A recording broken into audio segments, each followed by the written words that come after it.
हाय दोस्तों, नमस्कार। Welcome to innovative GS knowledge with Aakash. आज के इस वीडियो में हम देखने वाले हैं भैया क्लास 11 की सीरीज चैप्टर 2 नागरिक शास्त्र का अन्य सामाजिक विज्ञानों से संबंध। आइए टाइम वेस्ट ना करते हुए आपका क्लास, आपका सेशन या आपका वीडियो स्टार्ट कर देते हैं। जैसा कि थंबनेल से भी आपको पता चल गया होगा कि आज की इस वीडियो में क्या कुछ खास होने वाला है। ठीक है, क्या कुछ खास होने वाला मतलब कि किस चीज़ की ये वीडियो है या किस चीज़ के बारे में बताया गया है। ठीक है, तो भैया चैप्टर 2 है, क्या नाम है इसका, पहला चैप्टर हो गया है जिसका आप जो है डिस्क्रिप्शन में लिंक दिया गया है, वहाँ से जाकर क्लिक करके आप देख सकते हैं, या फिर आई बटन पे भी क्लिक करके देख सकते हैं। आइए, दूसरा चैप्टर का नाम है नागरिक शास्त्र का अन्य सामाजिक विज्ञानों से संबंध। ठीक है, यानी कि relation between civics and other social science. एक स्टेटमेंट आता है डॉक्टर E.M. वाइट का, उसे हम आप देख सकते हैं कि क्या कहते हैं डॉक्टर E.M. वाइट, जो कि नागरिक शास्त्र के विद्वान, एक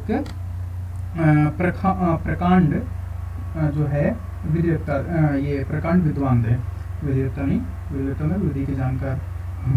ठीक है, आइए, नागरिक शास्त्र आवश्यक रूप से, यहाँ पे आप देखिए, नागरिक शास्त्र आवश्यक रूप से संबंध निश्चित करने वाला, क्या ये ध्यान से पढ़िएगा, नागरिक शास्त्र आवश्यक रूप से संबंध निश्चित करने वाला शास्त्र। संबंध निश्चित करने वाला शास्त्र मतलब जोड़ने वाला शास्त्र है, यानी कि रिलेशन करने वाला, रिलेट करने वाला शास्त्र है, रिलेट करने वाला विज्ञान है, रिलेट करने वाला एक विषय है। यह विभिन्न युगों से प्रचलित, यानी प्राचीन काल से लेकर अब तक उनकी सफलताओं को दीर्घ श्रृंखला की कड़ियों की तरह जोड़ता है। यानी कि जो नागरिक शास्त्र का हम अध्ययन करते हैं उसमें देखते हैं कि भैया इतिहास से लेकर अब तक की श्रृंखला को अगर हम एक कड़ी के रूप में जोड़ें तो ऐसा लगता है कि नागरिक शास्त्र का ही एक आधार है। यह शास्त्र समस्त व्यक्तियों को ऐसे संबंधित कर देता है कि जैसे कि सब मनुष्य जाति के जीवन की कहानी के भाग हों। ठीक है, सीधा सीधा कहने का मतलब है कि अगर हमें किसी भी चीज़ के बारे में जानना है तो हमें सिविक्स पढ़ना ही पड़ेगा। किसी भी चीज़ के बारे में मतलब यही है, साइंस के बारे में जानना है ना, मतलब विज्ञान प्रौद्योगिकी के बारे में जानना, ऐसा नहीं है। किसी चीज़ के बारे में जानना है का मतलब कि किसी आदमी के बारे में, आदमी के बारे में जानने का मतलब क्या है, यानी कि सामाजिक, एक मिनट पेन नहीं चल रही है, यानी कि एक आदमी के बारे में क्या आप जान सकते हैं, सामाजिक स्थिति जान सकते हैं। ठीक है, सामाजिक स्थिति, उसकी आर्थिक स्थिति जान सकते हैं, और उसका क्या जान सकते हैं भैया, धार्मिक स्थिति जान सकते हैं। ठीक है, आर्थिक, सामाजिक, धार्मिक, राजनैतिक, सांस्कृतिक, शैक्षणिक, ठीक है, ये सारी क्षेत्रों को जान सकते हैं। इन सारी चीज़ों को आप जान सकते हैं एक आदमी से संबंधित। ठीक है, उसका सामाजिक जीवन कैसा है, उसका आर्थिक जीवन कैसा है, उसका सामाजिक, उसका धार्मिक जीवन कैसा है, उसका सांस्कृतिक जीवन कैसा है, उसका शैक्षणिक जीवन कैसा है। ठीक है, वेशभूषा क्या है, ये सारी चीज़ों को अगर हमको जानना है तो नागरिक शास्त्र को पढ़ना पड़ेगा। सीधे सीधे कहने का मतलब डॉक्टर E.M. वाइट का यही है अंततः सारांश। ठीक है, आइए आगे चलते हैं।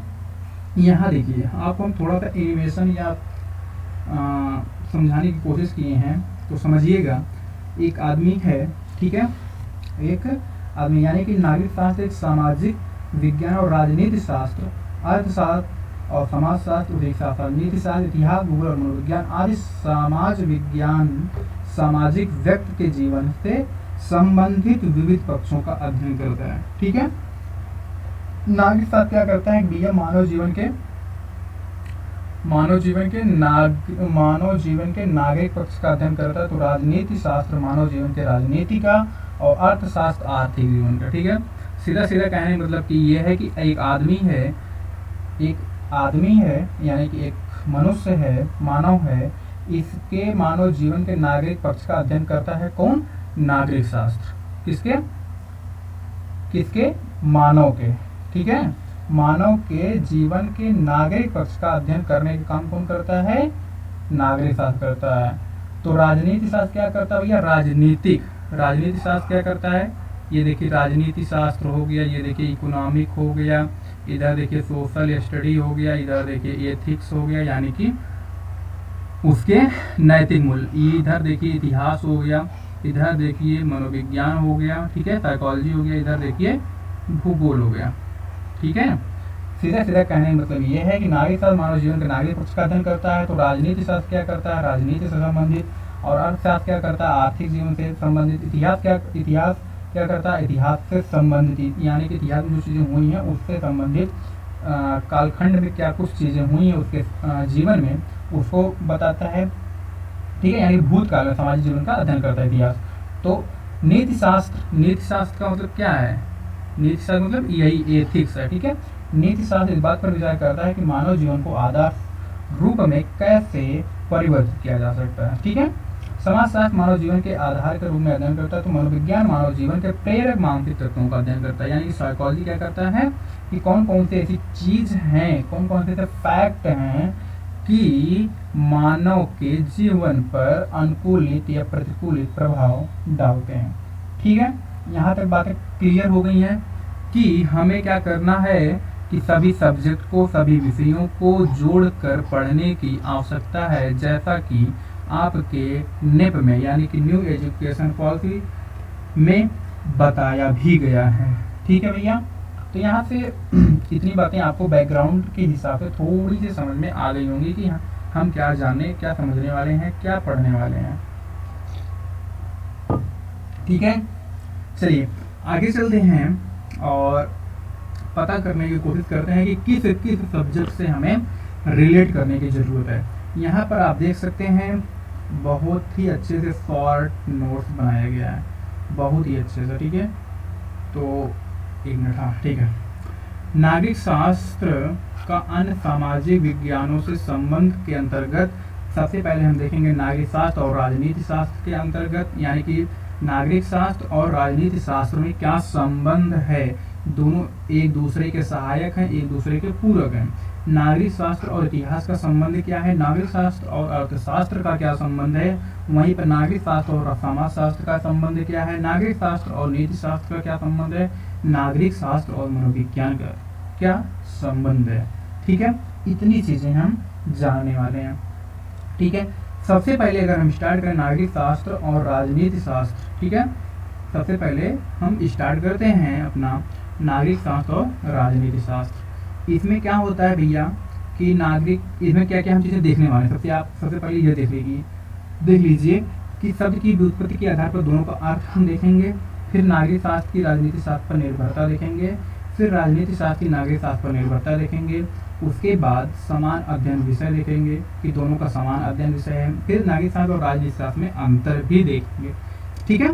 तो सबसे पहले हम क्या आधार बनाते हैं अपना कि शब्द व्युत्पत्ति के आधार पर दोनों का क्या रिलेशन है, ठीक है। आइए सबसे पहले देख लेते हैं भैया कि शब्द व्युत्पत्ति के आधार पर दोनों का मतलब क्या है, दोनों शब्दों का अर्थ क्या है। जैसा कि नागरिक शास्त्र यानी पहले चैप्टर में भी आपको बताया जा चुका है कि नागरिक शास्त्र के अंग पर्यायवाची शब्द यानी कि सिविक्स, ठीक है। सिविक्स की उत्पत्ति जो होती है, ये जो सिविक्स की उत्पत्ति होती है ये लैटिन भाषा, कौन सी, लैटिन भाषा के दो शब्दों से मिलकर होती है, जिसका नाम होता है सिविस और सिविटास। क्या होता है भैया, सिविस और सिविटास। एक होता है सिविस और एक होता है सिविटास, ठीक है। दो चीजें होती हैं, सिविस और सिविटास। तो सिविस और सिविटास का अर्थ जो होता है लैटिन भाषा में, सिविस का अर्थ होता है नागरिक, ठीक है, इसका अर्थ होता है नागरिक, और सिविटास का अर्थ क्या होता है, सिविटास का क्या अर्थ होता है भैया, नगर, ठीक है। सिविटास का क्या अर्थ होता है, नगर। तो सिविस का जो है लैटिन शब्द, दो लैटिन शब्द से बना है, यानी कि सिविक्स क्या है, दो लैटिन शब्दों से बना है, यानी कि एक का नाम है सिविस, दूसरे का नाम है सिविटास। ये दो लैटिन शब्द हैं जिसका लैटिन भाषा में ही अर्थ क्या होता है, नागरिक। सिविस का मतलब क्या होता है, नागरिक, और सिविटास का अर्थ होता है नगर। तो नगर के जो नागरिक होते हैं उनके बारे में जो चीजें पता चलती हैं, जो चीजें हमें बताती हैं, वही क्या कहलाती है, सिविक्स कहलाती है, वही क्या कहलाता है, नागरिक शास्त्र कहलाता है। यहाँ पे आपको बातें ये समझ में आ गई हैं। अच्छा, ये तो हो गया नागरिक शास्त्र, ठीक है, ये क्या हो गया, नागरिक शास्त्र। अब हम देख लेते हैं पॉलिटी या पॉलिटिक्स, ठीक है। अगला क्या देख लेते हैं, पॉलिटिक्स, यानी कि अगला जो राजनीति शास्त्र है वो क्या है, पॉलिटिक्स। आंग्ल भाषा का जो शब्द है वो पॉलिटिक्स से निकला है, ठीक है, पॉलिटिक्स से निकला है। ये किससे बना है भैया, तो ये भी लैटिन के ही शब्दों से मिलकर बना है, जिसका नाम है पोलिस, ठीक है, पुलिस नहीं है, पुलिस और पॉलिटिकस, ठीक है, पॉलिटिकस, एक का नाम है पुलिस, एक का नाम है पॉलिटिकस, ठीक है।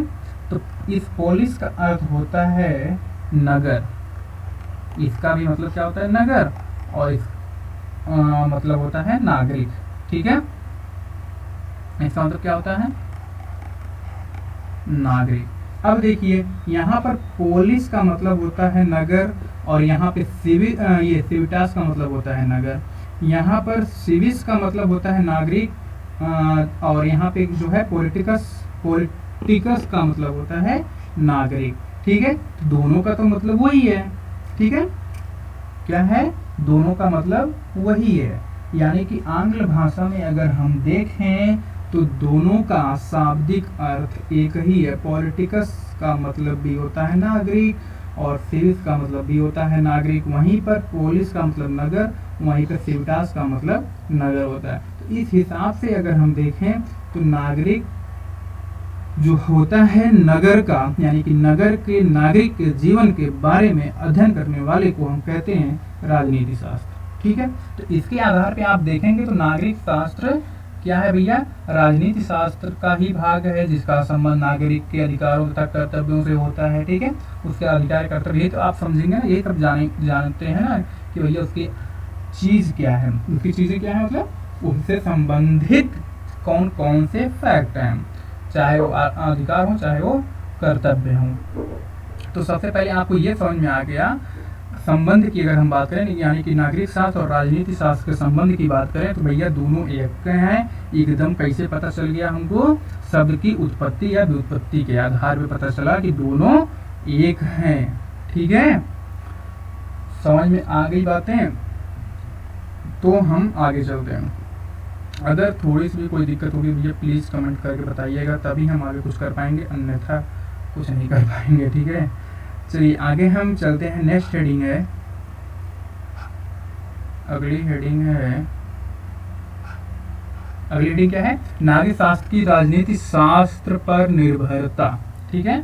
अगली क्या है, नागरिक शास्त्र का राजनीति शास्त्र पर निर्भरता, और फिर नेक्स्ट क्या है, राजनीति शास्त्र का नागरिक शास्त्र पर निर्भरता। तो अब देख लेते हैं कि कैसे नागरिक शास्त्र जो है राजनीति शास्त्र पर निर्भर करता है, ठीक है। इसका जो लक्ष्य होता है, नागरिक शास्त्र का जो लक्ष्य है, उसका लक्ष्य क्या है, आदर्श नागरिक जीवन की व्यवस्था।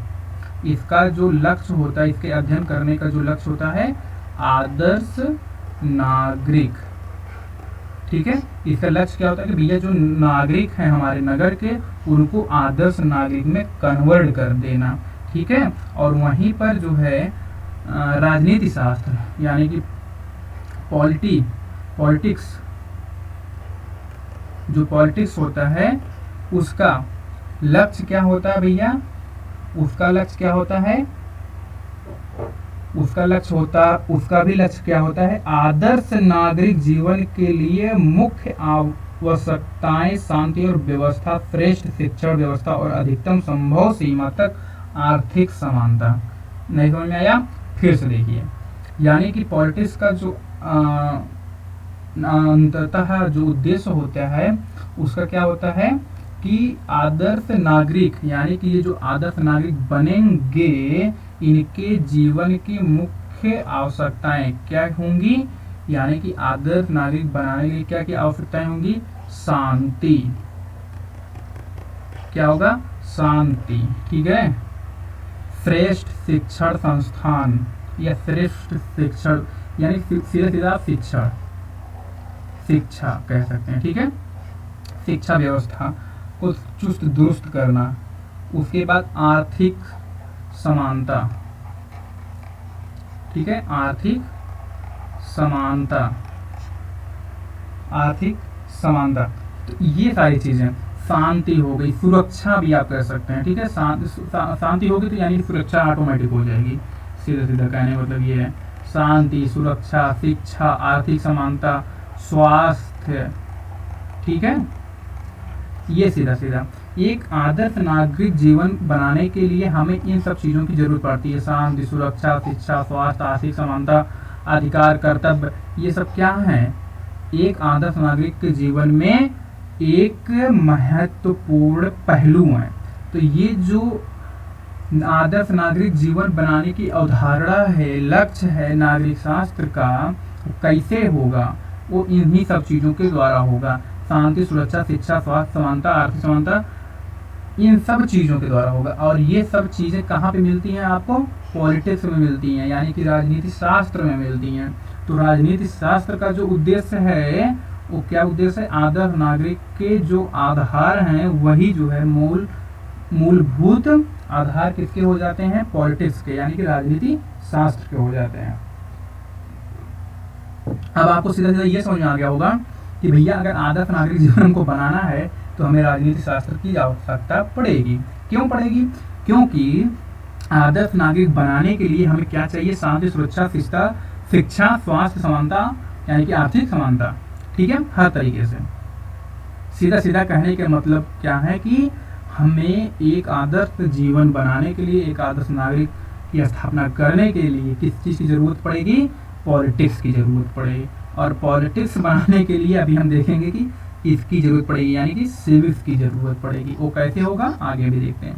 तो सीधा सीधा इस जो है खंड में, यानी कि दूसरी वाली हेडिंग में, दूसरी वाली हेडिंग मतलब क्या है? नागरिक शास्त्र की राजनीतिक शास्त्र पर निर्भरता कैसे हो गई? आप लोगों ने देखा कि जो सिविक्स होता है, जो नागरिक शास्त्र होता है, उसका अंतिम उद्देश्य यानी उसका लक्ष्य जो होता है आदर्श नागरिक जीवन बनाने के लिए, और वहीं पर पॉलिटिक्स का अंतिम उद्देश्य जो होता है कि भैया जो आप आदर्श नागरिक जीवन बनाने की कल्पना कर रहे हैं ना, उसका मेन आधार क्या है? पॉलिटिक्स है। क्यों पॉलिटिक्स है? क्योंकि पॉलिटिक्स का जो अंतिम उद्देश्य, अंतिम लक्ष्य होता है वो शांति, सुरक्षा, शिक्षा, स्वास्थ्य, समानता की बात करता है। तो इसके बिना हम आदर्श नागरिक जीवन बना नहीं सकते हैं। जब आदर्श नागरिक जीवन बना नहीं सकते हैं तो सिविक्स की कल्पना कर नहीं सकते हैं। ठीक है, समझ में आ गई बातें? ठीक है, मज़ा आ रहा होगा तो like, share, comment and subscribe जरूर कीजिएगा प्लीज़। बहुत मेहनत होती है पीपीटी सीपीटी बनाने में, समझाने में, फिर उसके बाद खंड वाइज बताने में। तो भैया दो चीज़ें आपको समझ में आ गई। शब्द उत्पत्ति के दोनों का अर्थ क्या होता है? एक मिनट, कुछ यहाँ पे मिस प्रिंटिंग लग रहा है।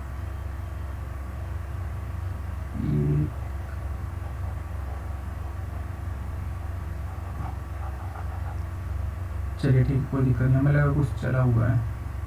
तो दो चीज़ें आपको समझ, शब्द उत्पत्ति के दोनों का अर्थ क्या है, समानता क्या है, कितनी है, कैसी है। ठीक है, नागरिक शास्त्र की राजनीति शास्त्र पर निर्भरता कैसे हो गई, ये भी आपको पता चल गया। अब अगला हम देखते हैं कि राजनीति शास्त्र की नागरिक शास्त्र पर निर्भरता क्या। अब राजनीति शास्त्र कैसे नागरिक शास्त्र पर निर्भर करता है। ठीक है, तो भैया इसमें क्या होता है कि इसके साथ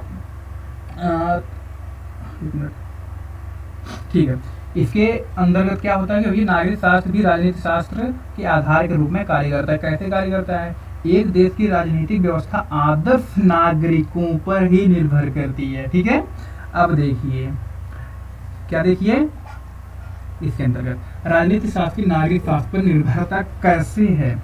एक देश है, ठीक है, अगर एक देश है तो इस देश की राजनीतिक व्यवस्था जो होगी, ठीक है, इस देश की